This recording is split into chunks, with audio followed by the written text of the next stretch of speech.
Briefly today news, July 14th, 2026. Trump orders more Iran strikes after vowing to keep Strait of Hormuz, charge fees. Welcome to Briefly Today News. I'm Sophie Lane. More tensions in the Middle East. We begin now with coverage from CBS News. Tonight's big question is about the war with Iran, which is back, reignited in recent days. The Islamic Republic is firing on its neighbors. The United States is pounding dozens of targets inside Iran. And the Strait of Hormuz, that waterway with so much influence on the price of gas, is closed once again. So the big question, now months into a war the president insisted would last only weeks, is this war even winnable, and what would it take? CBS News national security analyst Aaron McLean is here with answers. Aaron, good to see you.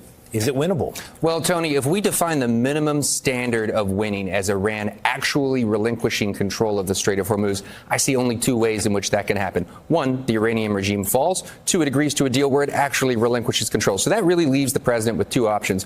One, a maximalist military campaign pursuing regime change, the bridge and power plant day of which he's spoken so frequently since March. I don't think we're actually going to do that. If we were, we probably would have done it by now. Also, it's costly and carries a lot of risk with it. The Iranians will strike back at a wide range of targets across the region. So that leaves you with the course that we're actually on, option two, which is you reimpose the American blockade, you escort the rest of the world's traffic through the strait to manage global energy prices, and you remain open to a deal throughout that period. The problem with option number two is it's going to take time, possibly months, and that may not be the time that the president has at home. So is I'm joined by Evan Shaw.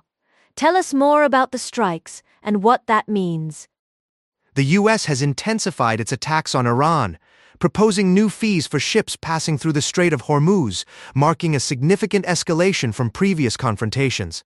This comes after President Trump ordered more strikes on Iran, following his vow to keep the Strait of Hormuz and charge fees. According to CBS News, tonight's strikes took place when two tankers were sailing through the strait's southern shipping lane, which hugs the coast of Oman. The conflict has lasted longer than Trump's initial 4 to 6 week timeline, now spanning months. Crucially, this prolonged war raises questions about its political sustainability and the risks it poses to global oil markets and regional stability. Evan, what other readings of this situation deserve a fair hearing?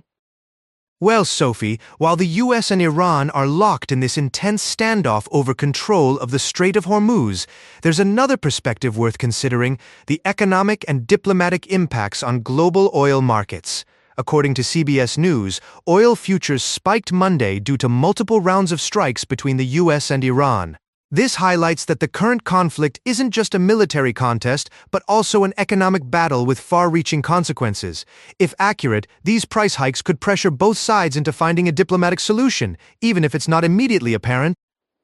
Evan, thanks for walking us through that. This escalation could significantly impact global oil markets. How other nations react to the proposed fees will be closely watched. You've been watching Briefly Today News. Follow for the next brief.